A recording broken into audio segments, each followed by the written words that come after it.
I'm doing good. Perfect. It's beautiful. Yes, I'm a big fan, and I have been doing radio for over 35 years, but I'm a little bit nervous because you're my idol. I mean, you're my role model since I was 10 years old, so I'm a little nervous, but I'm happy. You Thank you. choose well. You choose well. Yes, I have a good taste in Yes. music. First, I want to take a minute to say thanks for all the things you did for me, Mr. Paul Stanley. You gave me friendship, company, and moments of happiness since the day I met you in 1977. My life have been happier because of you, and I want to thank you from the bottom of my heart. Really. And I want to say my life has been happier because of you and everybody else. It works both ways. When I hear somebody say what I've done for them, I have to say what you've done for me, because I wouldn't be where I am without you. So it works both ways. And if you're as happy as I am, we've done good. Thank you very much. The first time, this is not the first time we talked. We did it back in 2015 in Bogota, before the show in El Campín.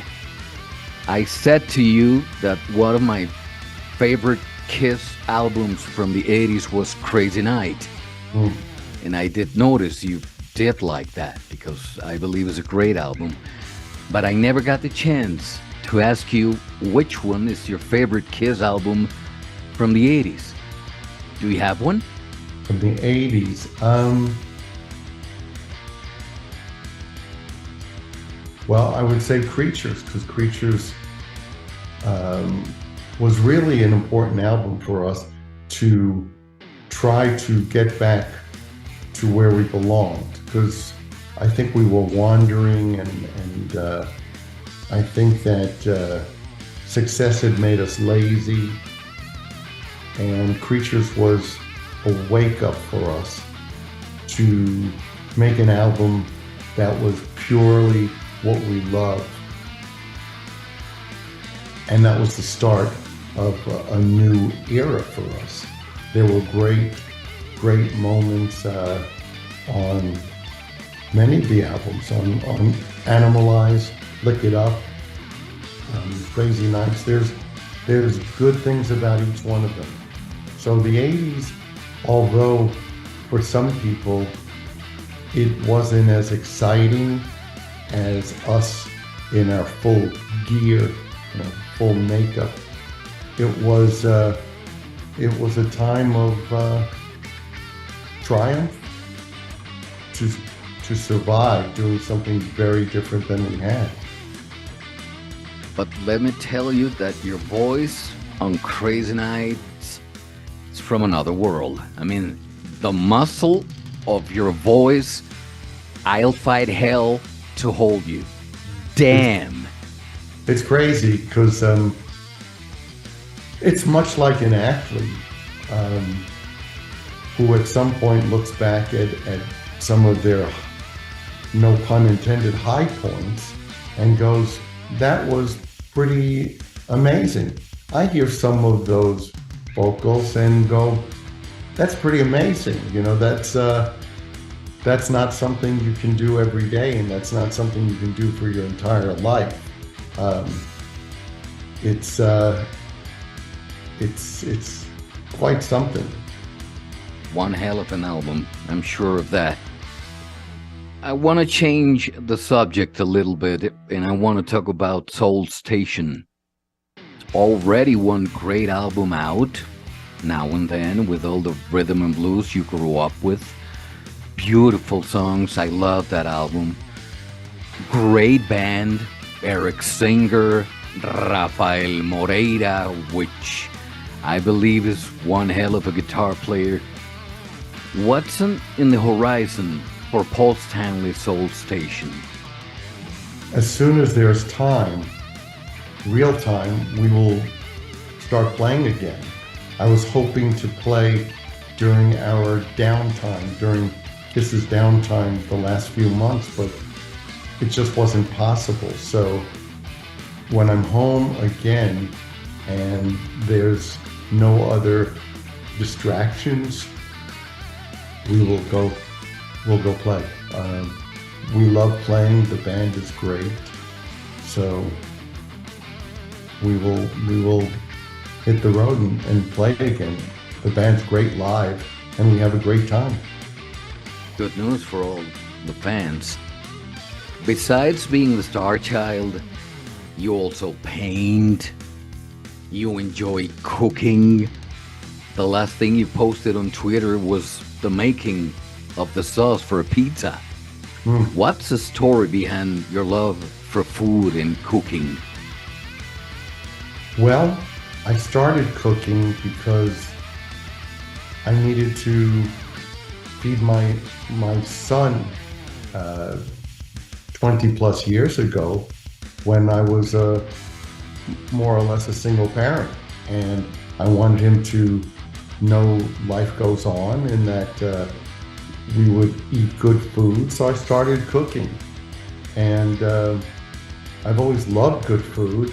And sometimes I've loved it too much, and your clothes start to get a bit tight. So I've always loved food, and to be able to make something and sit down and eat it and know that you made it, and if you got it in a restaurant, we would go back to that restaurant. That's a good feeling. There's a lot of creativity in cooking, at least for me, because I don't know what the hell I'm doing. I'm not a chef. I'm a cook. I'm somebody who kind of fights his way through, and sometimes comes out with something very good. But you know what? My wife, I've been married for 34 years now. My wife's a chef, and she says all the time, damn, he's good. Let me tell you. Oh, My wife, she's an terrific. expert. Oh, thank you. Please say thank you for me. I think if you love what you're doing, that shows. And I think you know, and everyone in your country knows about passion and how important passion is. That makes the big difference, is to have passion for what you do, whether it's music or art or cooking or just life. You know, that's the key to getting the most out of it, is to find your passion for it.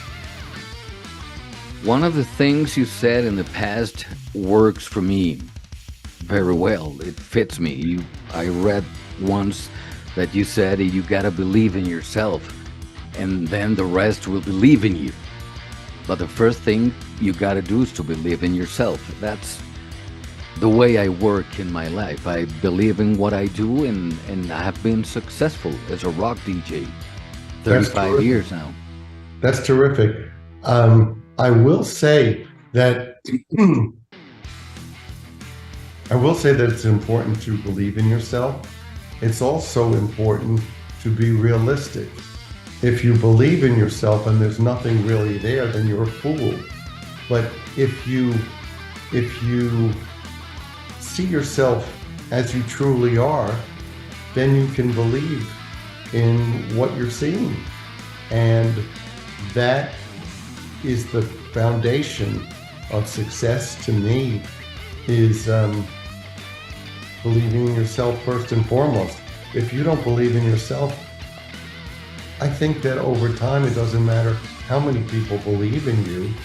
We've seen enough rock stars, for example, who clearly didn't believe in themselves enough, or had a lot of conflicts inside, that no matter how famous or successful they became, they ultimately left this earth for one reason or another. I know you're a happy man. I can tell when someone's happy, because you could be a rock star and not be happy. That's obvious, but I can see you're a happy man. Do you ever think about that last time you're gonna sing and play rock and roll all night in front of thousands of screaming fans. The last time, do you ever think about that? Oh, very much so. And as this tour comes to an end, and it is getting close, it seems to have gone on forever, this end of the road, because we lost 2 years with the pandemic. But I know that last night of singing it will be so many mixed emotions. Of course, there'll be a joy in it, and it will be much more than I can even anticipate. I think it will be overwhelming. Will there be tears? I think that's a pretty good prediction. That's going to be one hell of a moment. You know, I am a fan since 1977, and I got to see you guys live in 2009. All my life waiting for that moment. And I cried like a little baby, let me tell you. And that was the most special moment of my life. And how beautiful to be able to show emotion. And I think that that's part of what I love about coming to visit and to be a part of your country, is people who show emotion and show passion. I've always been a big believer that men cry, men feel pain and sensitivity, and if you don't, it's because you're not secure. If you're secure with who you are and comfortable with who you are, you can show emotion, joy, fragility. So I think it's wonderful to be able to cry out of joy. I think it's wonderful to express passion, and I feel that's so overwhelming when we play for you and for our fans. It's an incredible feeling, especially because the last times we played, I thought it was the last time, that we would never come back.